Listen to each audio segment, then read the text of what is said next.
अब आप देखें ना, डॉक्टर की अपनी पहचान होती है, वो सफेद कोट पहना हुआ हो और गले के अंदर आला डाला हुआ हो, तो उसे देखकर हम पहचान लेते हैं कि ये डॉक्टर साहब हैं। काला कोट पहनकर कोट के बाहर अगर छोटी सी टाई लगाकर या काला कोट पहनकर घूम रहा हो कोई, तो हम फौरन समझ जाएंगे कि ये वकील साहब हैं।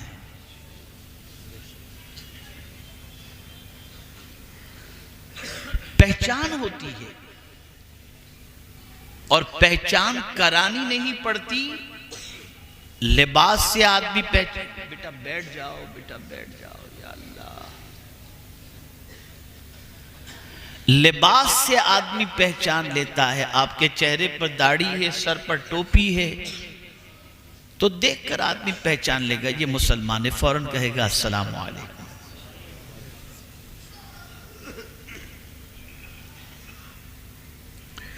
इसी तरीके से कोई भगवा लिबास पहना हुआ है और माथे पर चोटी है, तो आदमी देखकर पहचान जाएगा ये कोई पंडित है, ये हिंदुओं का कोई मजहबी आदमी है।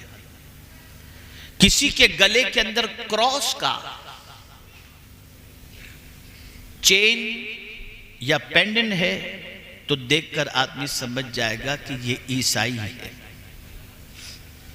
पता चला हर एक की कुछ न कुछ पहचान है। तवज्जो चाहूंगा। अब मैं आपसे पूछना चाहता हूं, माजी में हमारी पहचान क्या थी और आज हमारी पहचान क्या है? पहले लोग कैसे पहचानते थे कि हम मुसलमान हैं, और आज लोग कैसे पहचानते हैं कि हम मुसलमान हैं? आज अगर जाहिल कोई नजर आए तो आदमी कहता है ये मुसलमान होगा। मोहल्लों में गंदगी नजर आए, आदमी समझ जाएगा ये मुसलमान है। बातचीत का लबो लहजा उसका बिल्कुल जाहिलाना हो, आदमी समझ जाएगा ये मुसलमान है। रात को 3 बजे तक गंदी पिक्चरें देख रहा हो, समझ जाएगा मुसलमान है। सुबह 12 बजे तक उसकी नींद मुकम्मल न होती हो, समझ जाएगा कि मुसलमान है। मां बहन की गाली गलौज कर रहा हो, आदमी समझ जाएगा कि मुसलमान है। क्या ये सच नहीं कि ये हमारी पहचान बनती जा रही है? अब आइए, माजी में हमारी पहचान क्या थी, लोग हमें किस तरह से पहचानते थे, थोड़ा सा समझाता हुआ चलूं। मेरे प्यारे आका सल्लल्लाहु ताला अलैहि वसल्लम के प्यारे दीवानों, 2 यहूदी एक रास्ते से गुजर रहे थे और बीच रास्ते में एक पत्थर पड़ा हुआ था। उस पत्थर को देखकर एक दूसरे से कहने लगे, पता नहीं ये पत्थर यहां कैसे पड़ा हुआ है। तो दूसरे यहूदी ने जवाब दिया, शायद यहां से कोई मुसलमान नहीं गुजरा, वरना इस पत्थर को जरूर उठा करके किनारे पर रख देता। ये हमारी पहचान थी। मैं खुदा के लिए हाथ जोड़कर अर्ज करूंगा, हाथ जोड़कर अर्ज करूंगा, सुनना हो तो बिल्कुल खामोश रहकर कुछ सुनो। मैं अक्सर कहा करता हूं कि मैं ऑपरेशन करने के लिए यहां पर आता हूं, और ऑपरेशन थिएटर के अंदर डिस्टर्ब हो तो केस फेल हो जाता है। मैं आपके दिमाग को समझाना चाहता हूं, संवारना चाहता हूं। ये हमारी पहचान थी, ये हमारी शनाख्त थी, ये हमारी आइडेंटिटी थी। लोग इन चीजों को देखकर पहचान लेते थे कि ये मुस्तफा प्यारे का दीवाना है। जब स्पेन से मुसलमानों को निकाला जा रहा था और जब एक बड़ी तादाद मुसलमानों की स्पेन से निकाल दी गई, तो ईसाइयों ने सोचा कि जरा देखें तो सही, अब तो कोई इस्लाम मुसलमान यहां पर स्पेन में नहीं बचा। तो मुसलमानों ने डर के मारे दाढ़ियां निकलवा दी थी, ईसाई लिबास पहन लिया था, और इस तरह से छुप करके स्पेन में रहते थे। उस वक्त ईसाइयों ने ला हौला वला कुव्वता इल्ला बिल्लाह, उस वक्त ईसाइयों ने यह सोचा कि मुसलमानों को पहचाने कैसे, जबकि हमारी तहकीक बता रही है कि कुछ मुसलमान अब भी स्पेन के अंदर मौजूद हैं। तो एक तरीका उन्होंने सेट किया, और वो तरीका ये था कि बीच चौराहे पर एक पानी का मटका रख दिया, उसके थोड़े से फासले पर एक कोढ़ के मरीज को बिठा दिया, और उस कोढ़ के मरीज से कहा कि जब भी कोई यहां से निकले तो पानी मांगना, सबसे कहना पानी पिलाओ, बस ये तेरा काम है। जासूस सब तरफ फैले हुए थे, वो हर निकलने वाले से कहता पानी, अल आतश, वाटर, पानी मांग रहा था। लोग उस पर तवज्जो देने की बजाय चले जा रहे थे। ऐसे में एक कोट और पेंट में मलबूस शख्स जैसे ही उस कोढ़ के मरीज की आवाज सुनता है, पानी के मटके की तरफ लपकता है, पानी का गिलास भरता है और उस कोढ़ के मरीज को देता है। करीब में मौजूद जासूस आते हैं और आकर के उसे पकड़ लेते हैं, नाम पूछते हैं तेरा नाम क्या? उसने अपना नाम क्रिश्चियन बताया। उसने कहा नहीं तो मुसलमान है। अल्लाह अकबर। बाद में काफ़ी तहकीक की गई तो पता चला कि वो मुसलमान था। उसके बाद उस मुसलमान ने ईसाई जासूस से पूछा, मेरे हाथ में तस्बीह भी नहीं थी, मेरे चेहरे पे दाढ़ी भी नहीं थी, मेरा सर सजदे में भी नहीं था, मैं कुरान की तिलावत भी नहीं कर रहा था, आखिर एक कोढ़ के मरीज को पानी पिलाने पर तुमने कैसे पहचान लिया कि मैं मुसलमान हूँ? जवाब सुनो। ईसाई जासूस कहता है, अगर किसी मरीज को कोई पानी पिला सकता है तो मोहम्मद का दीवाना ही पिला सकता है। ये पहचान थी हमारी, ये आइडेंटिटी थी हमारी, ये शनाख्त थी हमारी। आप जरा सोचो, इतना बड़ा नौजवानों का मजमा, जरा देखें तो सही, अफरा तफरी, शोरो गुल, वहां कोई ठिकाना नहीं, इस तरीके से। और मैं गुजारिश करूंगा हमारे हजरत मौलाना यामीन साहब से और मुंतजिमीन से कि जब कभी कोई इस किस्म का जलसा करें ना, जरूर करें। आने वालों का मैं खैर मकदम करता हूं, लेकिन एक बात का ख्याल रखें कि अपने नुमाइंदे और वॉलेंटियर को सब जगह खड़ा कर दें ताकि पर इस तरीके की शरारत करने वालों को खामोशी से बिठाया जा सके। खैर, आखिर क्या वजह है अब ये भी बता दूं। जुम्मा के अंदर मस्जिद में जाकर आप तकरीर सुनते हैं, शायद किसी की जिंदगी बदलती। 12 रबीउन नूर के 12 खिताब सुनते हैं, जैसे थे वैसे ही। 11वीं शरीफ के 11 खिताबात सुनते हैं, गौसे पाक की अजमतों को सुनते हैं, कोई फर्क नहीं पड़ता। बल्कि हद तो यह है कि ताजदारे करबला इमाम हुसैन रज़ी अल्लाह तआला अन्हु की शहादत का वाकया सुनकर आंसू तो बहा लेते हैं, लेकिन फिर भी पंजवक्ता नमाजी नहीं बन पाते। ये जरूर हम कहते हैं कि इमाम हुसैन ने सजदे में सर दिया, लेकिन इस वाक़े को सुनने वाला सजदा करने के लिए क्यों तैयार नहीं होता? उसकी सबसे बड़ी वजह यह है, इन महफिलों के आदाब से नाआशना है। बेवुजू आ गए, नापाक आ गए, बगैर टोपी बैठ गए, बस टाइम पास, चलो हुल्लड़ हुल्ला करके चले आएंगे, यूं फोटो नहीं, यूं सेल्फी नहीं, ये मोबाइल नहीं, ये मोबाइल। कहां से बरकत होगी, कहां से जिंदगी बदलेगी? क्या कभी आपने ये नीयत की कि मैं इसलिए पहुंचूं कि कुछ अल्लाह और उसके रसूल का जिक्र सुनकर मैं अपनी जिंदगी तब्दील करूं?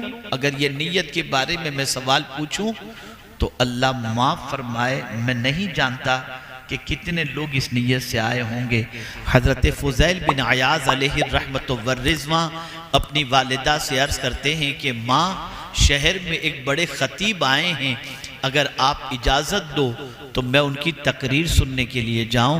माँ ने कहा बहुत अच्छी बात है बेटे, जाओ उनके खिताब सुनने के लिए, उनका खिताब सुनने के लिए, लेकिन मेरी ये नसीहत याद रखना, ये नीयत करके जाओ कि जो कुछ अल्लाह और उसके रसूल के फरमान वो सुनाएंगे उस पर तुम अमल करो,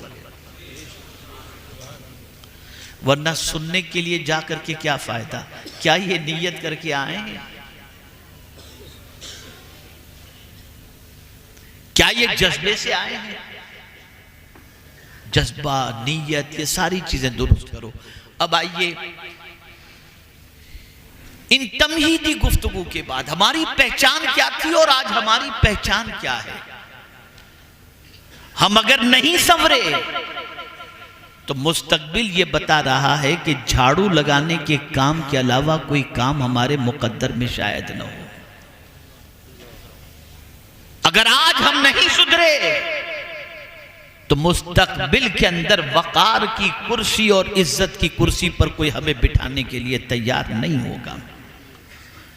क्या वजह है कि एक मुस्लिम मोहल्ले में रहने वाला शख्स जब अपने बच्चे को अच्छी तालीम दिला देता है और बच्चे को जॉब मिलती है तो पहले बच्चा कहता है, अब्बा ये मोहल्ला छोड़ो, कहीं और जाएं, ऐसा न हो कि हमारी नस्लें बिगड़ जाएं। क्योंकि सुबह गाली से, गलियों में डंडा गुल्ली डंडा खेलते हुए, गाली गलोच करते हुए, दंगा मस्ती करते हुए, कोई तहजीब, कोई तमद्दुन, कोई अखलाक, कोई डिसिप्लिन कुछ है ही नहीं।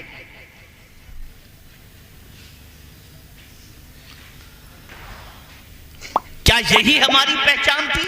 नहीं। आइए मैं आपको पहचान बताऊं। कमोबेश 800 साल पहले बगदाद की सरजमीन पर फ्रांस का एक नौजवान इस गर्व से पहुंचा कि बगदाद में 30 यूनिवर्सिटी, 30 जामियात थे और वहां के इल्म का शोहरा था। फ्रांस का एक ईसाई बगदाद की सरजमीन पर पहुंचा। मेरे नौजवान बच्चों, मैं तुमसे नाउम्मीद नहीं हूं। मैंने कई ऐसे नौजवान देखे हैं जो आज ऐसे ही फुदकते नजर आते थे, लेकिन अल्हम्दुलिल्लाह आज उनकी जिंदगी इतनी संजीदा है कि उनकी जिंदगी को देख करके रश्क आता है, मायूस नहीं। बगदाद की सरजमीन पर फ्रांस का एक तालिब इल्म आता है यूनिवर्सिटी का जायजा लेने के लिए कि जरा देखूं तो सही कि यहाँ की यूनिवर्सिटी का तालीमी मेयार क्या है। बगदाद की सरजमीन पर जब जैसे ही वो पहुंचा, बगदाद की गली में घूमने वाले नौजवानों जरा सुनना गौर से, बगदाद की गली में घूमने वाले चंद नौजवानों ने जब उस अजनबी को देखा और महसूस किया कि ये बाहर का कोई आया हुआ है, तो उससे मिले और उसको पूछा कहां से आए हो? उसने कहा फ्रांस से आया हूं। कैसे आना हुआ? कब बस यूनिवर्सिटी का जायजा लेने के लिए आया हूं ताकि मैं एडमिशन लूं या तालीम के लिए आऊं या ना आऊं, इसलिए मैं हाजिर हुआ हूं। जब ये गुफ्तगू चल रही थी तो उस फ्रांस के नौजवान ने बगदाद की गलियों के 22 से 25 साल के अंदर के उन 4 नौजवानों से पूछता है, आप क्या करते हो भाई? पहले नौजवान से पूछा आप क्या करते हो? तो उसने कहा मैं माहिर अर्दियात बन रहा हूं। दूसरे से पूछा तुम क्या कर रहे हो? कहा मैं साइंस का इल्म हासिल कर रहा हूं। तीसरे से पूछा तुम क्या कर रहे हो? उसने कहा मैं माहिर फलकियात बन रहा हूं। जब उन गली में घूमने वाले बच्चों की बात उसने सुनी तो बरजस्ता कहता है, जब गली में घूमने वाले इन बच्चों का तालीमी ज़ौक़ इतना अच्छा है तो यूनिवर्सिटी में और हॉस्टल में रहने वाले बच्चों का तालीमी मेयार कितना अच्छा होगा। ये हमारी पहचान थी। देखिए अभी भी आप देख रहे हैं ना, खैर कोई बात नहीं, अपने ही बच्चे हैं, इंशाअल्लाह सीख ठीक हो जाएंगे, अल्लाह से उम्मीद है ठीक हो जाएंगे इंशाअल्लाह। खराबी आज की नहीं, बड़े जमाने की चल रही है। तो अर्ज करने का मंशा यह है, अपनी आइडेंटिटी चेंज करो, अपनी शनाख्त पर चेंज करो, अपनी पहचान बनाओ। इसलिए कि अच्छी तरीके से याद रखो, जो कौम अपनी शनाख्त को मिटा देती है और बावकार नहीं होती, उस कौम के करीब रहने के लिए कोई तैयार नहीं होता। अब आइए मैं समझाता हुआ चलूं, ये जवाल आया कैसे, ये हालात बदले कैसे, ये हमारी पहचान खराब कैसे हुई, ये हमारी शनाख्त खराब कैसे हुई, हम इतने बिगड़ कैसे गए, हम इस तरीके से आवारगी के रास्ते पर कैसे चले गए। तो मेरे प्यारे आका सल्लल्लाहु तआला अलैहि वसल्लम के प्यारे दीवानों, सबसे पहले हमारी नजरों से कुरान ओझल हुआ, मुस्तफ़ा प्यारे सल्लल्लाहु अलैहि वसल्लम के फरामीन ओझल हो गए, औलियाए किराम की जिंदगी हमारी निगाहों से ओझल हो गई। अच्छी सोसाइटी मिलने की तरफ और अच्छी सोसाइटी हासिल करने की तरफ हमारी तवज्जो नहीं रह गई। हमारा पूरा मुआशरा गुनाहों के दलदल में डूब गया, बदकिरदारी के माहौल में डूब गया, आवारगी के माहौल में डूब गया। नतीजा ये हुआ, एक पूरी नई सोसाइटी वजूद में आती है, जिस सोसाइटी की पोजीशन ये है, नेकी का जज्बा नहीं, गुनाहों का शौक है, गुनाहों की मोहब्बत है, आवारगी की मोहब्बत है, गुनाहों में दिलचस्पी है, जहालत में दिलचस्पी है।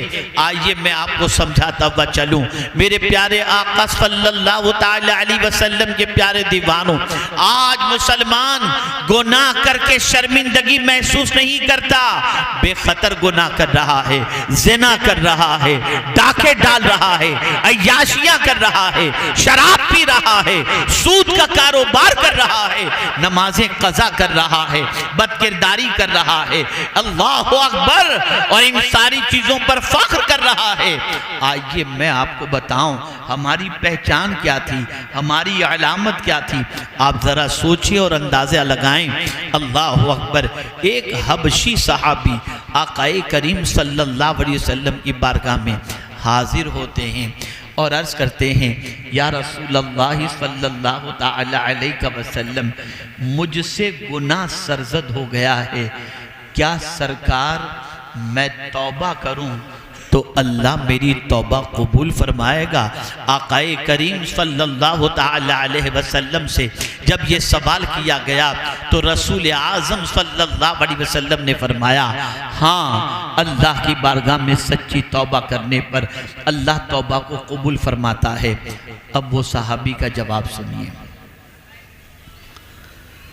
वो सहाबी आकाए करीम सल्लल्लाहु अलैहि वसल्लम से अर्ज़ करते हैं, या रसूलल्लाह सल्लल्लाहु तआला अलैहि वसल्लम, क्या मुझे गुनाह करते मेरे मौला ने देख लिया? क्या मुझे गुनाह करते मेरे मौला ने देख लिया? आकाए करीम सल्लल्लाहु अलैहि वसल्लम ने फरमाया, हाँ, तुम्हें गुनाह करते हुए अल्लाह ने देख लिया। इतना सुनना था, एक चीख मारी और उनके जिस्म से रूह परवास कर गई। पता ये चला, एक तसव्वुर अल्लाह देख रहा है, इस तसव्वुर ने उनके दिल के अंदर एहसास पैदा किया और मारे खौफ के अल्लाह की बारगाह में अपनी जान का नजराना पेश कर चुके।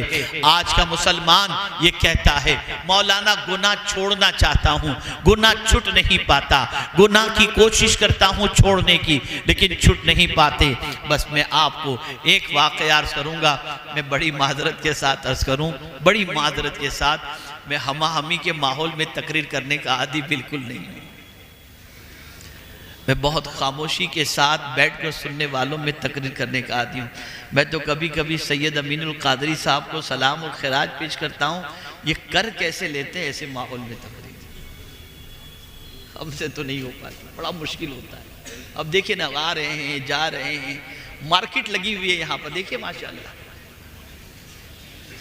कोई एहसास नहीं, ऐसा लगता है जैसे मेले में आए हुए घूम रहे हैं।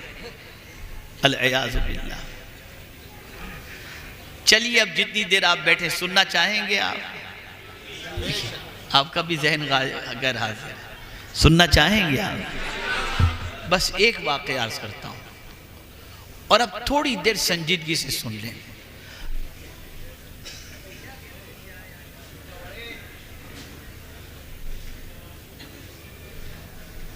और अगर ये वाक़या, नौजवान बच्चों चलो होने दो, जो वहां होता है, आप तवज्जो से सुनो। पहले सवाल पूछता हूं, आप सुधरना चाहते हो कि नहीं चाहते?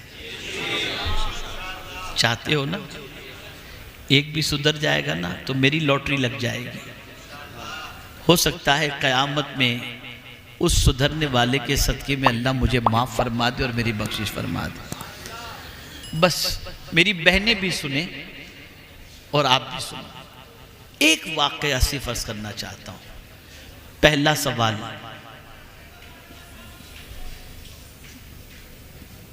ये बताइए, गुनाह अच्छी चीज है या बुरी चीज है? बुरी चीज है ना? क्या बुरी चीज से कोई मोहब्बत करता है? नहीं करता।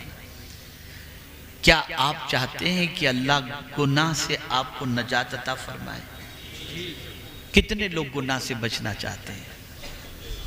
माशाअल्लाह, माशाअल्लाह। अब नीचे हाथ रखें। आप बचना चाहते हैं, उलमा के पास, मशाइख के पास, बुजुर्गों के आस्थाने पर जाकर, काबा शरीफ, मदीने शरीफ, बगदाद शरीफ, अजमेर शरीफ जाकर के सोचते हैं अब गुनाह नहीं करूँगा, लेकिन फिर भी गुनाह हो जाता है कि नहीं होता? हो जाता है ना। मैं एक वाक़या सिर्फ आपको सुनाता हूँ, इसे याद रखना प्लीज़, बराए करम। इस वाक़े को याद रखना। इस वाक़े में एक बुजुर्ग ने एक गुनहगार को नसीहत फरमाई है और उस नसीहत के बाद उस गुनहगार ने गुनाह करना ही छोड़ दिया। आप लोग छोड़ना चाहते हैं गुनाह करना? आइए, हजरत इब्राहिम इब्ने अदहम रहमतुल्लाह ताला अलैह की बारगाह में एक शख्स हाजिर हुआ और अर्ज करता है, हुजूर अल्लाह से डरता हूं मैं, लेकिन फिर भी गुनाह नहीं छूटते।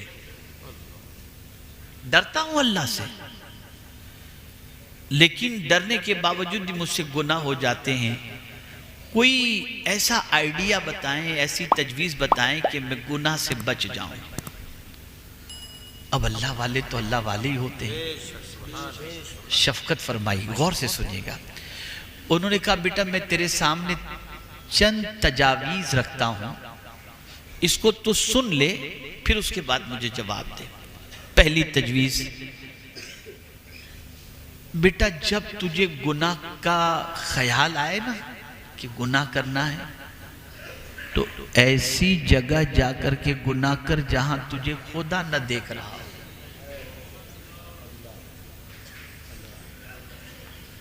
ऐसी जगह जाकर के गुनाह कर जहां तुझे खुदा न देख रहा हो। उसने कहा, हज़रत कैसी बात आप कर रहे हैं? कहां अल्लाह से छुप सकते हैं?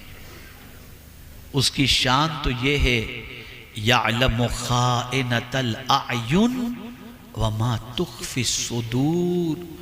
वो दिल के छुपे हुए बातों को, ख्याल को भी जानता है, उससे वो भी चीज पोशीदा नहीं। यअलमु मा तुवस्विसु बिही नफ्सा। उसकी शान तो ये है, इन्नल्लाह ला यख्फा अलैहि शैउन फिल अर्द वला फिस समा। आसमान और जमीन के दरमियान कोई चीज ऐसी नहीं जो अल्लाह से छुपी हुई हो। उससे छुप करके आदमी कहां गुनाह कर सकेगा? तो इरशाद फरमाते हैं, बेटे जब तू माँ के सामने गुनाह नहीं कर सकता, बाप के सामने गुनाह नहीं कर सकता, उस्ताद के सामने गुनाह नहीं कर सकता, वो देख रहे हो तो तू गुनाह नहीं कर सकता, तो अब बता तेरा खुदा तुझे देख रहा और तू गुनाह करेगा?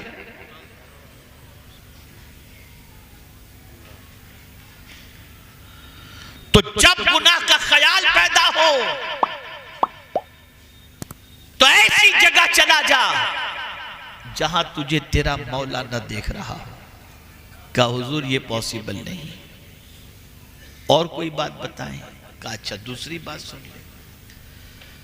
जब तेरे दिल में गुनाह का इरादा और ख्याल पैदा हो ना, तो फिर अल्लाह का रिस्क खाना छोड़ दे कि नहीं मैं अल्लाह का रिस्क नहीं खाऊंगा। वो कहता है उसके अलावा कौन खिलाने वाला है? वही तो रोजी देने वाला है, वही तो जिंदगी देने वाला है, वही तो इज्जत देने वाला है, उसी ने तो सब कुछ अता किया। तो फिर हजरत इब्राहिम इब्ने अदहम अलैहि रहमा फरमाते हैं, बेटे क्या ये ज़ेब देता है कि खा अल्लाह का और काम तू शैतान के कर?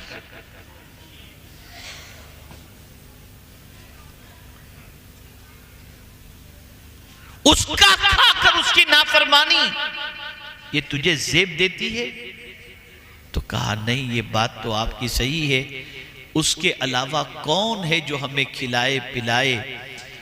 तो ठीक है, और कोई बात बताएं? तो इरशाद फरमाते बेटे एक काम करना, जब तेरी रूह कब्ज करने के लिए फरिश्ता आए ना, तो उससे कहना बाद में आना, मुझे थोड़ा सा टाइम दे दे, मैं तौबा कर लूं। का हुजूर कैसी बात कर रहे हैं? कुरान कहता है लिकुल्लि उम्मतिन अजल इज़ा जाअ अजलुहुम ला यस्तअखिरुन साअतन वला यस्तक़दिमून। मौत का वक्त मुकर्रर है, न मौत एक लम्हा पहले आ सकती है न एक लम्हा बाद में आ सकती है। हुजूर अगर रूह कब्ज करने वाला फरिश्ता मेरे पास पहुंचेगा तो मैं न वो मुझे मोहलत देगा न मैं उससे मोहलत ले सकता हूं। तो इरशाद फरमाते हैं बेटे तुझे मालूम है कि तू कब मरेगा? कहा नहीं मालूम, नहीं मालूम। तुम मौत के फरिश्ते को लौटा सकता है? कहा नहीं। कहा अब मुझे बता कि जब तुझे तौबा की तौफीक, तू तौबा की भीख मौत से पहले मांगने के लिए फरिश्ते को कहेगा कि बाद में आना, तो फरिश्ता तुझे मोहलत नहीं देगा, तो क्यों आज ही तू तौबा नहीं कर लेता?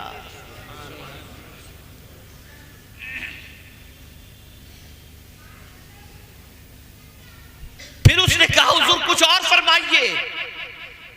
तो हजरत इब्राहिम इब्ने अदहम रहमतुल्लाह ताला अलैह फरमाते बेटे जब तू मर जाए और तुझे कब्र के अंदर लोग लिटा करके चले जाए ना, और नकीरें जब तेरे पास सवाल पूछने के लिए आए तो कह देना कि मैं जवाब नहीं देता हूं। का हुजूर ये कैसे मैं कह सकूंगा, ये मैं कैसे कह सकूंगा? कहा तो जिसको कब्र के अंदर नकीरैन को जवाब देना है, क्या कभी तूने सोचा कि गुनाहों की वजह से कब्र के सवाल के जवाब डिफिकल्ट हो जाएंगे और वहां तुझे जवाब देने में दुश्वारी होगी? तो जो चीज कब्र के सवालात और जवाबात में दुश्वारियां पैदा कर दे, क्या तू उसे छोड़ने के लिए तैयार नहीं? और फिर एक बात और उन्होंने फरमाई, जब कल बरोज़े क़यामत तुझे फरिश्ते जहन्नम की तरफ ले जाने के लिए तैयार हो तो कह देना कि मैं नहीं आता। उसने कहा हुजूर वो हम मेरी मानेंगे कि रब की मानेंगे? इरशाद फरमाया बेटे ये चंद तजावीज़ थी जो मैंने तेरे सामने रख दी। उसने आंसू बहाते हुए कहा या इब्राहिम इब्ने अदहम अपना हाथ बढ़ाइए, मैं आज के बाद गुनाहों से सच्चे दिल से तौबा करता हूं और कभी अब गुनाहों की तरफ नहीं जाऊंगा। और उसने तौबा करके सीधे रास्ते पर चलने का अहद कर लिया। मैं आपसे पूछना चाहता हूं, अल्लाह से छुप सकते हो कहीं? जब नहीं छुप सकते, वो देख रहा है और गुनाह कर रहे हो। बायजीद बुस्तामी अलैहिर्रहमा के पास एक शख्स हाजिर आया और अर्ज करता है, हुजूर तकरीबन गुनाह मुझसे छूट गए, एक गुनाह मुझसे नहीं छूटता और वो गुनाह ये है, मैं निकलता हूं तो किसी लड़की पर मेरी नजर उड़ जाती है, ये आवारगी, ये बदनिगाही मुझसे नहीं छूट रही, कोई नुस्खा अता फरमाएं। इरशाद फरमाते हैं, जब तेरी तबीयत किसी गैर महरम को देखने के लिए तुझे कहे, उस वक्त यही तसव्वुर करना, तू उसे देख रहा है और तेरा खुदा तुझे देख रहा है। मुसलमानों, गुनाह ने क्या दिया हमें? जिल्लत दी, रुसवाई दी, बेवकात कर दिया, चैन और सुकून हमारी जिंदगी से रुखसत हो चुका, बच्चे हाथों से निकल गए, घरों के अंदर तबाहियां और बर्बादियां दस्तक देने लगी। मेरे प्यारे आका सल्लल्लाहु ताला अलैहि वसल्लम के प्यारे दीवानों, अपनी पहचान बनाओ, अपनी शनाख्त बनाओ, अपनी आइडेंटिटी बनाओ, अपनी जिंदगी को गुनाहों से बचाओ, गुनाहों के रास्ते पर मत चलो। और कुरान ने तो वाज़ेह लफ्जों में फरमा दिया, वज़रू ज़ाहिरल इस्म व बातिनहु, जाहिरी गुनाह भी छोड़ दो और बातिनी गुनाह भी छोड़ दो, खलवत के गुनाह भी छोड़ दो, जलवत के गुनाह भी छोड़ दो, दिल के गुनाह भी छोड़ दो और जिस्म के गुनाह को भी छोड़ दो, छोड़ दो गुनाह। गुनाह करके किसी को इज्जत नहीं मिलती, गुनाह करके सिवाय रुसवाई के, सिवाय बर्बादी के, सिवाय तबाही के और कोई चीज हासिल नहीं हो सकती। मेरे प्यारे आका सल्लल्लाहु ताला अलैहि वसल्लम के प्यारे दीवानों, आज हमारा मुआशरा गुनाहों की बदबू से इस तरीके से आलूदा हो चुका है कि अल-अयाज़ु बिल्लाह, किसी के पास बैठो तो बस ये गुनाह गुनाह गुनाह, औरतें क्या कि मर्द क्या कि नौजवान क्या, और पूरी दुनिया कोशिश कर रही है कि मुआशरा गुनाहों में डूब जाए, गुनाहों में तबाह हो जाए। लेकिन कुछ अल्लाह के ऐसे भी नेक बंदे रहे जिन्होंने हजार गुनाहों के माहौल के अंदर भी अपने दामन को गुनाहों से बचाने की कोशिश की। अल्लाह अकबर। पहचान बता रहा हूं। जब बैतुल मुकद्दस की चाबी कमांडर के हवाले पेश करनी थी तो जानते हैं आप, उस दौर के ईसाइयों ने शहर के इर्द गिर्द नौजवान लड़कियों को खड़ा कर दिया और उनसे कहा, जब ये मुस्तफा जाने रहमत के सिपाही शहर में दाखिल हों तो इनकी तरफ देखकर मुस्कुराना, इनको गुनाह की दावत देना ताकि ये बैतुल मुकद्दस भूल जाएं और तुम्हारी मोहब्बत में गिरफ्तार हो जाएं। कमांडर ने फौरन सारे मुजाहिदीन से कहा कि शहर में जब दाखिल होना तो कुरान कहता है, कुल लिल मुमिनीना यगुद्दू मिन अबसारिहिम व यहफज़ू फुरूजहुम, अपनी निगाहों को नीची करके दाखिल होना।